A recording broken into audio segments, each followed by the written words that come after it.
정치 뉴스만 나오면 지루하다는 그대에게, 제주에서 일어나는 일들을 자세히 이해하고 싶은 청춘들에게 세상의 이슈를 쉽게 풀어서 설명해주는 팟캐스트 방송. 제주 중심 팟캐스트 의외톡톡 지금 시작합니다. 네, 반갑습니다. 팟캐스트 의외톡톡의 진행의 제주청년 문준영입니다. 예, 반갑습니다. 제주청년 강보배입니다.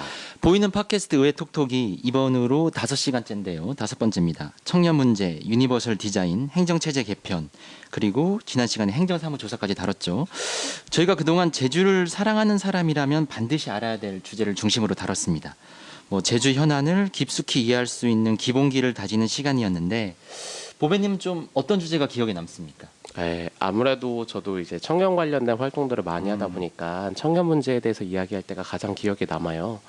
이게 청년 관련돼 가지고 올해 또 많이 행정 내에서도 강화되기도 했고, 또 청년 관련된 논의들이 되게 활발히 진행되고 있어가지고 네. 많이 기억에 남던 시간이었던 것 같습니다. 네, 알겠습니다. 오늘은 특별히 연말을 맞아 한 분을 만나뵈러 왔습니다. 소개는 보배님이 해주실까요? 예, 제가 한번 소개해 보겠습니다.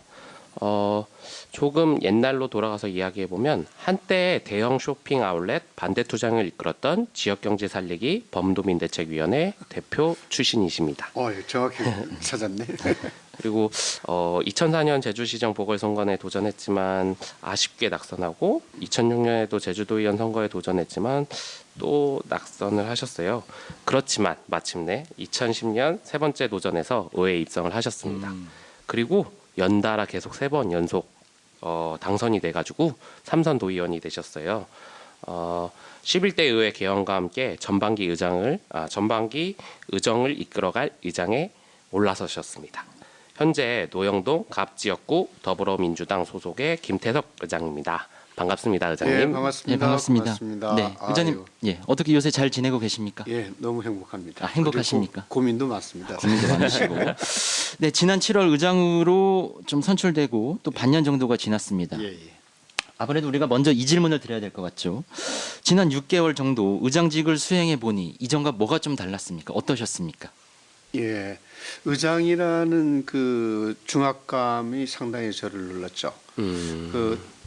예를 들어서 도정하고 의회를 많이들 비교하는데, 네. 도정은 도지사를 정점으로 한 그 관료제가 정확히 그 일사불란하게 움직이는 조직이지 않습니까? 그런데 우리 의회는 43명의 의원들이 다 헌법기관이에요. 그렇기 때문에 이건 관료제가 아니에요. 저는 의회의 수장이지만은 그렇게들 말씀하시지만 네. 그 도정의 그 관료제만큼 일사불란하게 움직이는 곳이 의회가 아닙니다. 치열하게 논쟁하고 치열하게 말싸움하는 곳입니다. 그래서 거기서 하나의 결론을 도출해내는 게 의회고, 네. 그렇기 때문에 의장의 역할은 어떤 그 최종 의사결정권자라기보다는 그 43명의 의원들 간에 서로 소통을 하면서 어떻게 조율하고 어떻게 그 조정하고 그리고 그 결론을 어떻게 이끌어 나갈 것이냐, 그 어떻게 방점을 두는 게 의장의 역할일 거예요. 지난 8년 동안은 제가 평의원으로서 네. 상임위원장도 했지만 평의원으로서 그 제 마음대로 발언을 했다고 그럽니다. 거침없이 발언을 했다고 한다면은 네. 지난 6개월은 그런 거를 그 소통을 통해서 이제 어떤 의원들의 의견을 이끌어내기 위한 어떤 절제와 자제의 시간이었다고 보면 되겠습니다. 알겠습니다. 절제와 자제의 시간. 네. 사실 11대 의회가 출범했을 때 이 당시가 사실 시기적으로도 많은 일들이 있었던 때죠. 예, 그렇습니다. 이번 6월 지방선거는 촛불 민심과 직접 연결된 선거라고 해도 과언이 아닙니다. 2017년 촛불 민심으로 정부가 탄생하고 그 뒤 1년 뒤 지방정부와 지방의회도 그 물결의 연장선에서 볼 수 있을 것입니다. 실제 투표 과정에서 나온 유권자들의 기대감과 결과까지도 이 촛불 민심을 반영했다는 게 전반적인 분석이죠. 네, 그렇죠. 그런 점에서 아마 11대 의정 슬로건이 살펴보니까 도민 주권과 특별자치를 선도하는 혁신 의정, 이겁니다. 아마 이것과도 연관이 돼 있을 것 같은데, 의장님, 이번 11대 의정 슬로건 핵심 단어가 도민 주권 그리고 특별자치인데 이게 어떤 의미인가요? 우리가 촛불 아까 민심이라 그랬는데 촛불혁명이라고 말씀하시고, 촛불혁명에서 제일 많이 나왔던 말이 뭡니까? 헌법 제1조 1항 아닙니까? 예, 맞습니다. 대한민국의 주권은 국민에 있고 모든 권력은 국민으로부터 국민으로부터. 나온다. 네. 자, 이거를 지역으로 환치해 봅시다. 도민 주권이라는 것은 그 아까 대한민국 헌법 제1조 2항을 환치시켰다고 생각하면 돼요. 그래서 그 자체 그다음에 그 혁신의장이라는 건 뭐냐면은 특별자치도가 된 이후에 네. 그 중앙 권한을 제주도로 약 4,500개 이상이 권한이 내려왔어요. 네. 그런데 그 권한을 도지사만 갖고 있지 의회는 단 하나도 나눠준 게 없습니다. 그러면 그 이상한 표현이 될 수도 있겠습니다. 권력의 불균형이 일어나는 거예요. 네. 의회는 어떤 집단이냐니까 도정이 99% 잘해도 1%를 지적하는 것이 의회예요. 네. 견제가 사명이기 그렇죠. 때문에. 그렇죠. 예. 그런데 권한이 약 4,537개의 권한이 그 중앙 권한이 제주도에 왔음에도 불구하고 제주도정은 그것을 어떤 그 거버넌스라는 이름으로 말만 지금 포장하고 있지 실질적으로 뭐 분배된 게 하나도 없지 않습니까? 그건 뭐 여러분들도 잘 아실 거고.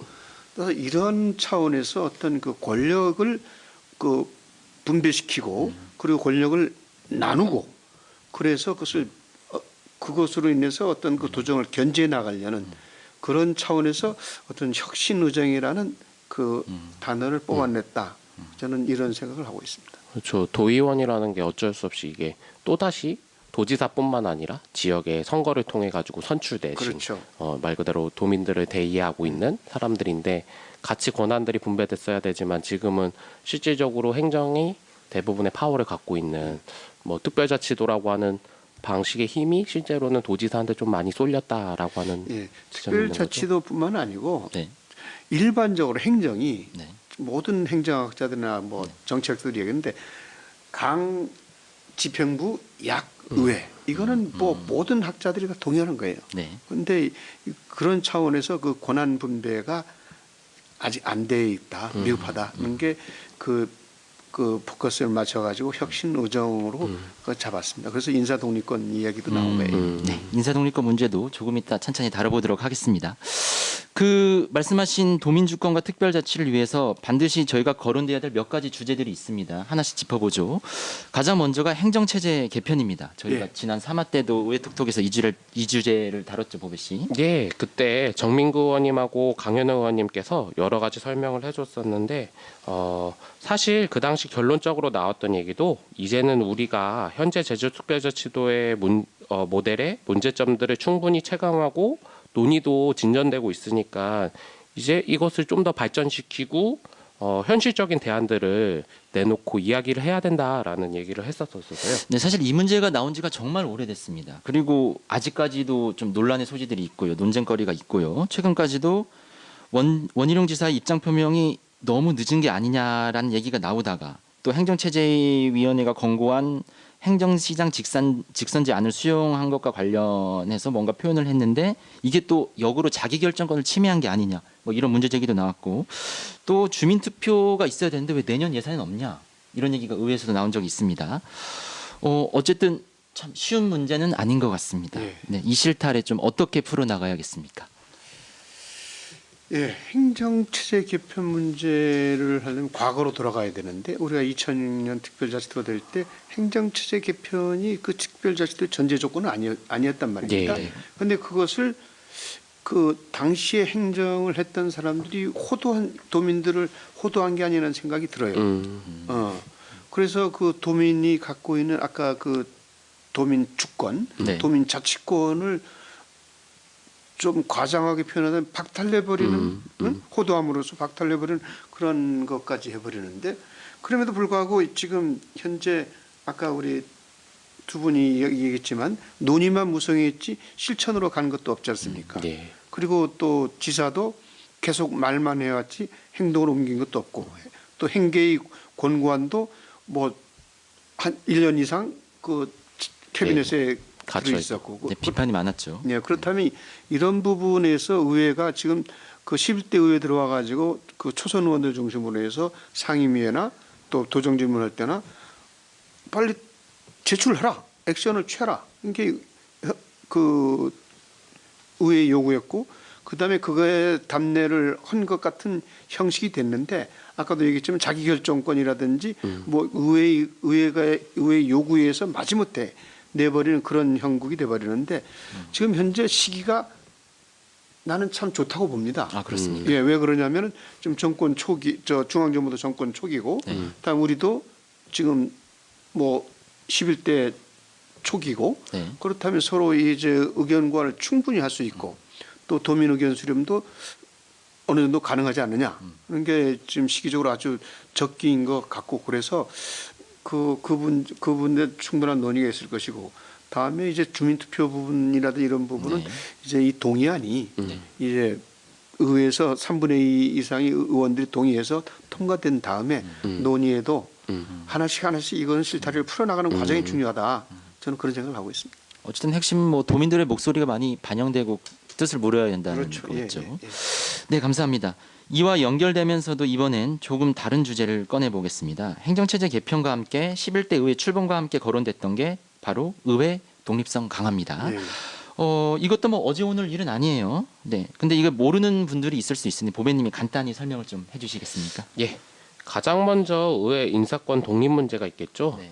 지방의회 사무기구의 직원을 의회가 직접 뽑지 않는다는 문제가 있거든요.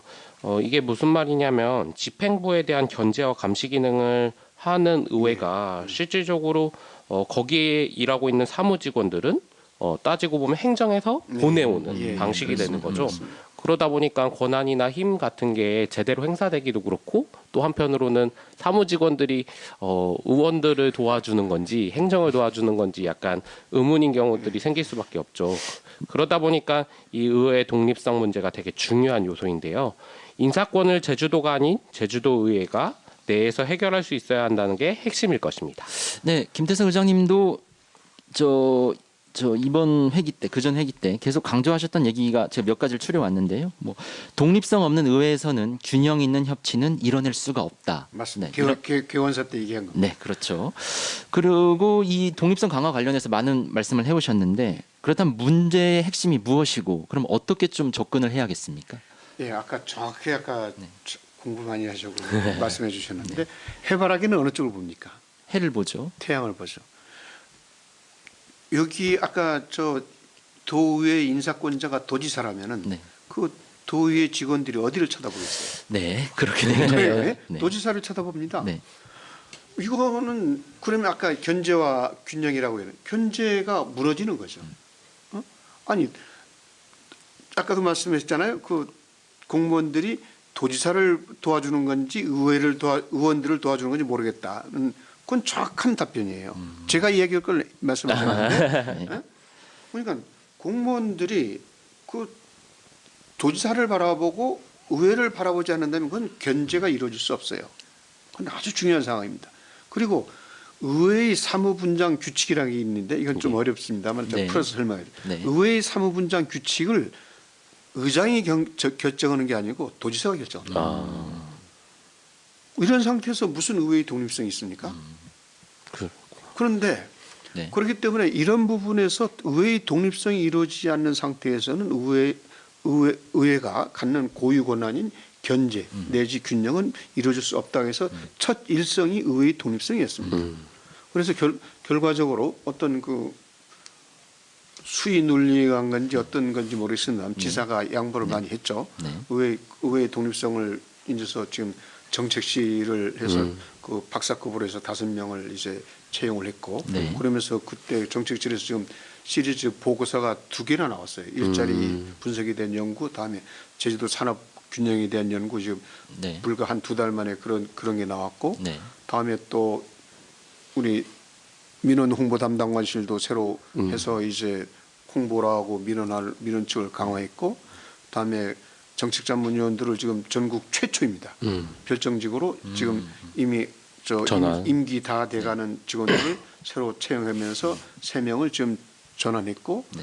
지금 상임위원회 전문위원들이 지금 그 전부 지금 사급이 도지사 소속으로 되어 있는데 지금 현재 그 임기 전부 갈아치우는 건 아니고 네. 임기 돼서 나가시는 분들이 공백이 생기면 다시 또 전문위원들을 사급 전문위원들을 공채로 채용하고 있습니다. 그래서 지금 뭐 단계적으로 네. 인사 독립권은 단계적으로 지금 스텝 바이 스텝 밟아가고 있다는 말씀을 드리고 싶습니다. 네, 이미 저 어느 정도 결과물은 나온 것 같네요. 예, 하지만 또 하나하나 조금씩 더 점진적으로 나가야 될 예. 부분이 있는 것 같습니다. 예, 예.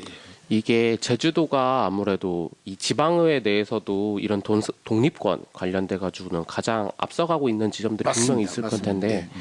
이 제주도가 진짜 잘 보여줘야 예. 다른 지역도 잘 확산되고 그리고 좋은 모델들이 좀 들어서지 않을까 여담만을 싶어요. 한다면은 지난번에 그 우리 전국 시도의장 협의회 아, 네. 이 협의회에서 김부겸 행자부 장관을 만났어요. 아, 네. 그런데 거기 건의 사항들이 다 제주도에서 이루어진 것들이에요. 아, 그렇군요. 예, 그렇습니다. 아, 저 친구 저희 활동하고 있는 그룹 중에서도 다른 지회에 네. 기초위원 되신 분들이 많던데 네. 제주도 엄청 부러워하더라고요. 예, 예. 예.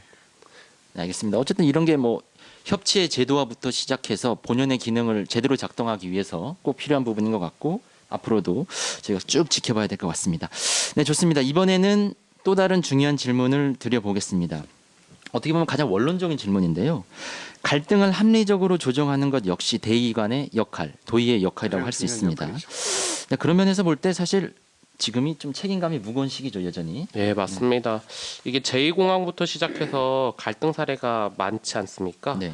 갈등이 없는 지역은 없겠지만 특히 제주의 경우 최근 몇 년간 급속히 늘어난 인구와 관광객 수, 또 섬 수용역의 삶의 질, 개발 패러다임에 대한 문제까지 되게 많은 갈등 요인들이 좀 있는 것 같아요. 네, 어쨌든 도의회가 사회 통합을 위해서 어떤 일정한 역할을 해야 될 것인데 의장님 11대 의회에서 이것 좀 어떻게 풀어나가면 좋겠습니까? 예, 제가 항상 강조하는 게 그렇습니다. 8년 지금 이제 9대, 10대, 11대 와서도 그러는데 그 9대, 10대 항상 주장이 그래서 그 내용이 핵심이 이겁니다. 갈등을 어떻게 할 거냐. 그건 참여를 통한 결정, 지역 주민들이 참여를 통한 의사결정 구조를 만들어주는 겁니다. 그것이 사실은 여러분들이 상당히 그 결정이 그 더딜 것이에요. 그렇겠죠. 예. 네네. 자, 우리 한번 이렇게 생각해 봅시다. 지금 제2공항 발표가 돼 있잖아요. 네. 발표됐지만 아무런 진척도 없잖아요. 네. 갈등 때문이잖아요. 예? 갈등 때문이잖아요. 그런데 그것이 비록 더디더라도 그분들이 이해 당사자들을 참여시키면서 그 정책 결정 구조를 만들어 나간다면은 갈등은 없을 수는 없겠지만 최소화시킬 수 있다는 거죠. 해군기지를 봅시다. 해군기지도 결정됐지만 수년간 갈등하다가 결국은 강제로 저렇게 됐잖아요. 네. 그럼 이런 부분도 네. 우리가 그분들을 참여시키면서 네. 어떻게 의사결정 구조에 네. 흡수해 나갈 것이냐 이런 부분이 제일 중요한 것이고 그래서 저는 갈등을 그 어떤 그 새로운 에너지원으로도 봅니다. 네, 그 맞습니다. 갈등이 새로 해소되면은 네. 엄청난 잠재력을 가지고 추진할 수 있으니까 저는 그 이번에 그 도정 질문에서도 네. 우리 김희연 부의장께서 결정 장애를 갖고 있지 않느냐고 저 누구야 도지사한테도 직격탄을 날렸는데 네. 그러니까 그 결정 장애라는 게 뭐 정책을 발표했다가 이제 갈등이 발생하면은 뭐 놓아버리고 이렇게 그러니까 그 결정 장애란 말이 있는 건데 정책은 먼저 결정하는 게 아니고 네. 이 정책을 아까 가장 중요한 어떻게 나갈 것이냐. 정책의 목적이 중요한 게 아니라 정책의 과정이 중요한 거죠. 수립하는 과정.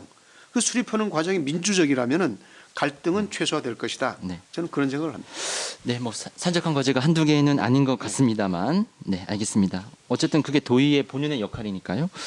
저희가 지금까지 중요하고 묵직한 이슈들 몇 개를 살펴봤습니다. 네, 팟캐스트 의회 톡톡이 시사적 이슈를 처음 접하는 분들에게 친절한 설명을 위해서 좀 딱딱하지만 몇 가지 좀 설명을 드렸고, 이번에는 조금 의장님이 난처할 수 있는 예, 질문을 예, 좀 예. 준비해봤습니다. 질문은 보배님이 해주시겠어요? 예. 앞에서도 계속 이야기하는 거지만 제주도는 대의기관이잖아요. 예. 제주도 의회는 제주도와 제주도 교육청을 견제하고 감시하는 기능도 담당하고 있는데요. 지난 반년 동안도 행정사무감사와 예산심사를 통해 도민들의 세금이 잘 쓰여졌나 부당한 행정행위는 없었나를 살펴봤습니다. 그렇다면 의장님이 보시기에 지난 6개월 제주도 민선 6기의 행정과 제주도 교육청 교육행정을 평가한다면 점수를 어떻게 네, 주시겠습니까? 어떻게 주시겠습니까? 뭐 6개월 동안에 집행부 저 도정이나 교육행정이 뭐 특별히 결정은 없지만 네, 어쨌거나 지금 이성문 교육감도 이제 재선이고 네, 우리 원희룡 도지사도 재선이라면 네. 그 과거를 보고서 현재를 결정할 수밖에 없는데 아, 네, 뭐 과거를 보면은 뭐 이번엔 지사 선거 때도 자기는 설거지만 했다는 이야기가 있고 그 그다음에 뭐 그 교육감도 네. 그 여러 가지 그 갈등 요소가 있었지 않습니까? 네. 그런데 교육감한테 내가 한번 충고를 하고 싶다면 너무 정무적 감각이 없다. 아, 정무적 감각이 없다. 네, 뭐난 이거 직격탄인데. 네. 너무 네. 그 정규조라든지 일반 사회단체에 있어가지고 너무 경직된 사고에 풀어내지 못할 거기서 나오지 못하고 있지 않느냐 하는 생각이 들고. 근데 요즘 이번에 그 무상급식 그 사이에서 이제 지사하고 이제 그 교육감하고 한 걸 보면은 이제는 조금 그 진일보 해가고 있지 않은 생각이 듭니다. 그리고 아까 뭐 원희룡 도정 그에서는 아까 설거지론 아까 이번 선거에서 가장 최대 쟁점인 설거지론을 그렇죠. 얘기하는데 중요한 것은 정책 결정하는 데 있어 가지고 자기가 아무것도 안 했다. 그런 건 자랑이 아닙니다. 네. 그리고 이번 도정 질문에서도 내가 뭐 관광객을 내가 끌고 왔느냐 뭐 이런 답변을 하는 건 도민에 대한 이해가 아니죠. 네. 관광객이 들어오되 네. 관광객을 모셔와야 돼요. 네. 자기가 끌고 왔느냐 제 질문할 게 아니고 관광을 모셔오되 그것을 아까 그 수용 차원에서 어느 정도 수용력이 어느 정도 되는 것이고 또 어떻게 인프라는 어떻게 관리해 나갈 것이고 이런 부분을 하는 게 지사란 말입니다. 네. 어쨌거나 행정이나 정치나 경제 모든 건 심리적인 요소입니다. 네. 무슨 말이냐면은 지사가 어떤 액션을 취하고 어떤 행보를 취하느냐에 따라서 도민들이 신뢰를 하거든요. 그럼 비록 그 정책이 다소 엇박자가 나고 실패하더라도 저 지사를 믿을 수 있다. 그건 심리적으로 강한 그 사회 통합의 요소가 되면서 네. 그 지역 발전을 이끌어낼 수 있는 거니까 그런 차원에서 저는 그 당이 틀려서가 아니고 뭐 여론들이 그러니까 네. 그 후한 점수는 후한 점수 못 주시고. 못 주겠다. 저는 그런 생각을 하고 있어요. 네, 알겠습니다. 마침 지금 수영력 관련 얘기가 계속 나오니까요. 네. 그 관광객 얘기도 계속 나오고 한편에서는 제주도민의 삶의 질이 좀 이제 떨어진 것 같다는 문제 제기가 있는 한편에 또 요즘 수치를 보니까 좀 관광업이 약간 위기일 수도 있다라는 분석도 나오고 그럼 좀 이따 자세히 다루긴 하겠습니다만 그럼 이런 상황에서 행정은 기본적으로 좀 어떻게 접근해야겠습니까? 관광이 위기란 말에는 동의하지 않습니다. 네. 지금 제주도가 1,500만 관광객이 내외 1,500만 가까이 들어오는데 네. 이것은 작은 걸까요? 엄청난 거죠. 엄청난 겁니다. 하와이가 한 700에서 800만이에요. 네. 그러니까 관광의 위기라는 것은 지금 어느 한 곳으로 관광의 수익이 집중되고 있다는 거죠. 관광 수익의 분배 차원에서 우리가 접근해야 되는데 그러니까 그건 정책의 문제라는 겁니다. 그래서 행정에서 우리가 계속 이 얘기를 하고 있는데 그 질적 관광 말로만 하고 있지 질적 관광이 안 되고 있잖아요. 그렇죠. 질적 관광이라는 건 뭡니까? 고부가 같이 관광을 들어오는 게 아니에요. 관광객이 들어와 가지고 제주도민들에게 어떠한 편익을 줄 수 있느냐. 이것이 중요한 겁니다. 뭐 예를 들어서 두 분 중에서 한 분은 10만 원짜리 관광으로 왔고 또 한 분은 50만 원짜리 관광을 들어서 50만 원짜리 관광이 좋다는 게 아닙니다. 물론 그게 좋게 하겠죠.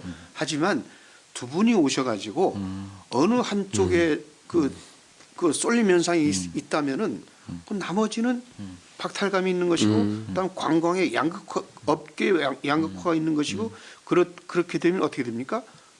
전체 아까도 말씀드렸지만 사회 통합에 상당히 저해되는 요소가 생겼거든요. 네. 그 양극화라는 것은 접점을 찾아가는 과정이 있어야 될 텐데 그것을 누가 해줍니까? 정책이 해줘야 되거든요. 그 정책은 누가 합니까? 지상하는 거잖아요.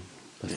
그러니까 그런 차원에서 본다면은 그 지금 현재 관광이 그 양적 위기가 아니고 정책의 질적 위기다. 저는 그런 생각을 하고 있습니다. 네, 알겠습니다. 어쨌든 열매가 도민들에게 고루 돌아가야 된다는 그렇죠. 말씀인 것 같고 예. 어쨌든 이건 정책적으로 좀 잘 정리가 돼야 될 문제인 것 같습니다. 네, 저희가 방금 저 행정과 교육 행정에 대해서 나름대로의 좀 평가를 해봤고요. 이번엔 조금 질문을 바꿔보겠습니다. 이번엔 의회로 저희가 화살을 좀 돌리겠습니다.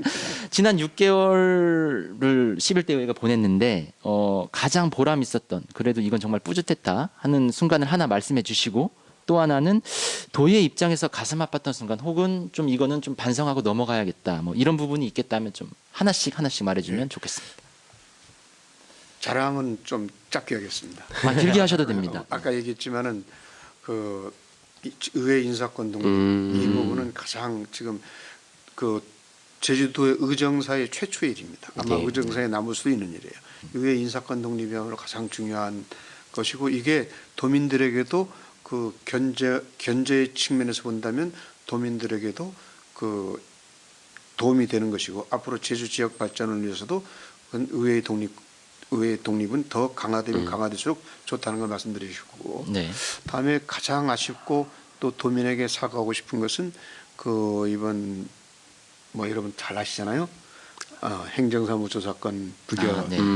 그거는 그 철저한 반성을 하고 다음에 그 원내대표를 중심으로 해서 그 의원들이 그 사과 기자회견도 한 걸로 제가 알고 있습니다. 네. 그래서 이번에 또 다시 또 이제 재의결을 했지만 네. 중요한 것은 이런 게 다시는 나오지 않도록 이제 의장 스스로가 네. 어떤 리더십을 발휘해야 되겠지만은 이게 조정이 그 조정이 문제가 있는 것이기 때문에 예. 각자가 기관이고 그래서 그런 또 쉽지 않다는 것을 그 도민들에게 네. 저희 뭐 사과 겸 네. 말씀드리고 싶고 네. 앞으로 그런 부분에 더 천착해서 그 도민들을 실망시키지 않는 의회가 되도록 해나가겠다는 말씀을 드리겠습니다. 네, 알겠습니다. 의회 톡톡도 가까이서 지켜보겠습니다. 예, 고맙습니다. 어쨌든 지금 행정사무 조사가 이제 본격적으로 시작될 거니까요. 행정사무조사 어떤 건인지도 얘기해 주셔야 될 것 같아요. 행정사무 조사는 지금 저 대형 개발 사업지에 대해서 저희가 어쨌든 이게 지금 당장의 문제가 아니라 과거로부터 저 이어져 온 연유가 있다라고 해서 22개 사업장이 맞나요? 네, 집중적으로 살펴보는 거죠. 문제가 있나? 네, 알겠습니다. 제가 공부를 더 열심히 하겠습니다. 네, 그럼 이번에는 저희가 코너를 하나 더 준비를 했습니다. 저희가 의회 톡톡에서 그동안 참가 패널에게 묻고 싶은 점을 대신 물어보는 대신 전해드립니다 코너를 운영했는데요. 이번에는 조금 특별합니다. 어쨌든 제주도의회가 11대 의회 들어서 좀 대민소통 강화를 위해서 SNS 운영을 강화하고 있는데 거기서 지역 문제 발굴 이벤트라는 게 진행이 됐습니다. 간단하게 설명을 드리면요. 내가 생각하는 제주 사회의 문제 혹은 우리 동네 문제를 콕 집어 이야기하는 이벤트입니다. 참가자들이 좀 많았고요. 어쨌든 거기서 안전, 교육, 마을자치, 청년 그리고 관광 다양한 분야에서 의견이 나왔는데 나름 분류를 해봤습니다. 분류를 해보니까요. 다양하긴 한데 그럼에도 가장 많이 거론이 된 게 아무래도 환경 또는 난개발 문제입니다. 네, 보배님이 좀 의견을 수합하셔서 오셨다고 하는데 좀 읽어주시겠어요? 예, 크게 몇 가지만 뽑았습니다. 이정매 씨가 엄격한 환경 규제가 필요하다라는 의견 주시고 연정미 씨가 네. 플라스틱 문제가 심각하다. 플라스틱을 사용하지 않거나 텀블러를 적극 사용하는 커피숍에 인센티브가 필요하다라는 의견을 주셨어요. 또 김소영 씨가 도로나 시설 신설이 아니라 기존의 시설을 잘 활용하고 유지하고 보수하는 것이 중심의 정책이 필요하다라고 네. 얘기해 주셨고요. 이정미 씨가 제 친한 후배도 우도에 사는데 쓰레기로 우도가 가라앉을 지경이다. 관광객들 와서 버리고 가는 쓰레기를 도민들이 떠안고 있다. 관광객에 대한 환경 부담금을 부과해야 된다라는 의견들을 좀 주셨어요. 네. 이게 쭉 읽어보니까 환경 관련된 도민들의 삶의 질 그리고 이대로 제주가 지속 가능할까 하는 앞에서도 이야기했던 문제 제기에서 연결되는 것 같습니다. 더 이상 과거의 개발 중심 패러다임으로는 제주가 버틸 수 없는 지경에 이르렀고 얼마 전 어제 또 사회적 경제 연찬회 할 때도 쓰레기 문제 그리고 환경 문제가 제일 중심 이슈였거든요. 저희끼리 이야기할 때도 이런 문제들이 되게 많이 나오는 것 같아요. 아까는 관광 지점에서만 이야기했지만 이 환경이라고 하는 지점에서 좀 더 넓게 이야기를 좀 풀어주신다면 어떤 이야기를 할 수 있을까요? 자, 전제를 한번 두 갖고 갑시다. 네. 제주도는 섬입니다. 네. 섬인 자원이란 게 뭐 대륙도 자원은 유한합니다만 특히 섬이 자원은 유한한 거예요. 다른 대륙에 비해서. 네. 그렇다면 관광객이 아까 뭐 관광객이 위기라고 말씀하셨죠. 저는 위기 아니라고 얘기를 했는데 네. 1,500만 명이 관객을 500만 명의 관객을 수용할 수 있는 그 능력이 제주도가 있느냐?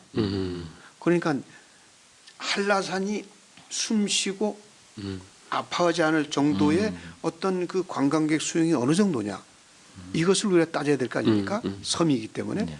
그래서 제가 그 10대 의회 때 그 수용력 문제에 관한 용역을 해가지고 그 최적 수용력 결과가 나오긴 나왔습니다. 그래서 한 1,900만 명에서 2,000만 명까지 가능하다 그러는데 그건 최적 수용량이고 그것을 보통 한 80%까지 잡아요 우리는. 그런데 저도 개원사에서 이 얘기했지만은 개원사에서 5가지 쟁점을 가지고 얘기했어요. 첫째는 지속 가능한 제주, 다음 공정한 제주, 그 다음에 이제 뭐 상생의 제주, 그다음에 청년 일자리 제주, 상생과 평화의 섬 제주 이런 식으로 얘기를 했는데 핵심은 지속 가능한 제주입니다. 네. 지속 가능한 제주는 우리 당대의 세대가 미래 세대에 부담을 주지 않고 그 자원을 활용하는 네. 그런 거거든요. 그러면 그 지속 가능성은 어디서 나오냐? 인간과 자원이 조화에서 나옵니다. 또한 개발과 보존이 조화에서 나오는 거예요. 다음에 현 세대와 미래 세대의 형평성의 문제에서 나온 겁니다. 그럼 이 3가지 관점에서 우리가 봐야 될 거 아니에요. 네. 그럼 인간과 자원이 그 어떤 그 공생 이 부분은 그러면 그 개발하지 말라는 뜻은 아니잖아요. 네. 개발과 보존이 좋아도 개발을 어떻게 하는 그 지역 가능한 그 지속 가능한 것을 가능한가의 관점에서 우리가 봐야 되는데 한 가지 예를 들어 봅시다. 네. 대규모 관광 개발이 아니고 네. 이제는 조그마한 관광 개발이 아니고 조그마한 관광지로 지금 내용이 변화되고 있는데 네. 지역의 자원과 지역의 인력을 풀 가동해서 그쪽으로 그 개발이 방향을 바꿔 나가는. 근데 그 마을 단위 관광, 마을 단위 관광 개발이 나는 가장 제주도가 가야 될 지향점이다. 네. 약간 엉뚱한 얘기지만 small is beautiful. 작은 것이 아름다운 것이다. 그럼 제주도가 섬이기 때문에 아름답다면 섬이 규모에 맞게 작은 콘텐츠들을 각 마을마다 각 지역마다 한다면은 그 지역에서 관광객들이 그 지역의 재미를 느끼고 그 지역에서 어떤 그 행복감을 느낀다면은 관광객은 그런 그 타입은 네. 지속 가능성이 있고 다음에 그것은 자연과 인간이 공생 관계도 이루어지는 것이고 개발과 보존의 조화도 이루어지는 것이고 미래 세대에 부담이 주지 않는 형평성도 동시에 이루어지지 않느냐. 저는 그런 생각을 하고 있어요. 네, 관광이 기본적으로 기존 관광 사업의 패턴이 일정한 자기 파괴성이 있다고 표현을 하더라고요. 예.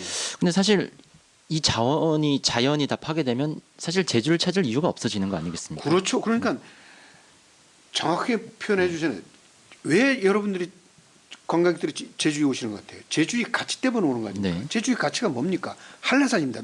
한라산을 표현합시다. 네. 네. 한라산 때문에 오는 거 아니에요. 그럼 네. 한라산이 정말 아까 내가 말한 대로 아파한다면 누가 오겠어요? 맞습니다. 그 필리핀이 보라카이 섬 같은 경우 6개월 동안 폐쇄 명령까지 내릴 정도 아닙니까? 네. 왜 그 섬이 파괴되고 완전히 오물로 뒤덮여니까 이제는 안 찾아가잖아요. 그럼 그 되살리려는 노력 이게 그렇게 환경을 리커버리 시키는 게 쉽습니까?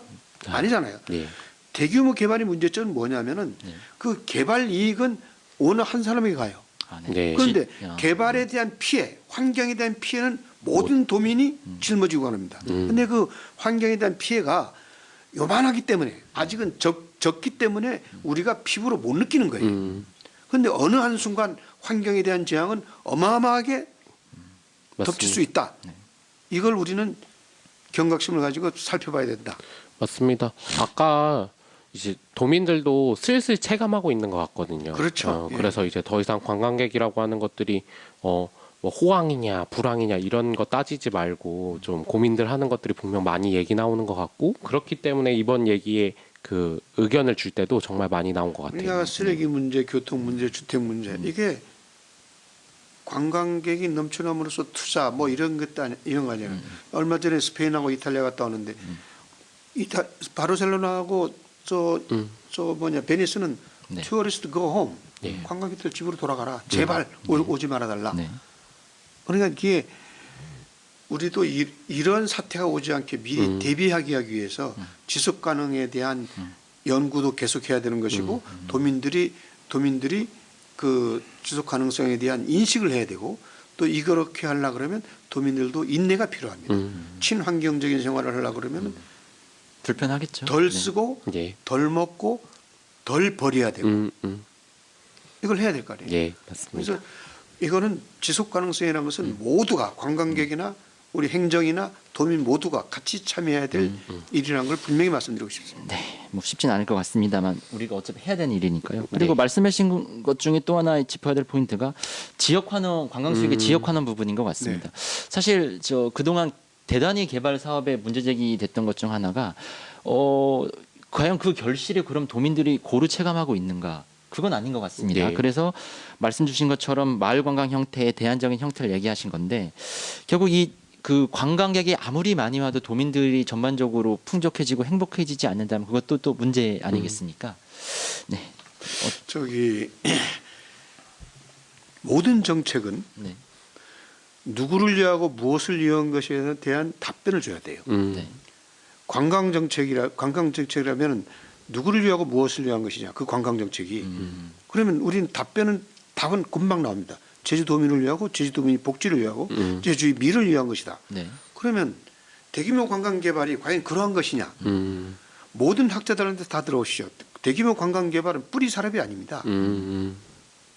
뿌리 산업이라는 것은 아까 그 마을 기업처럼 그 관광의 수익이 자기 호주머니로 들어가는 걸 말하는 거예요.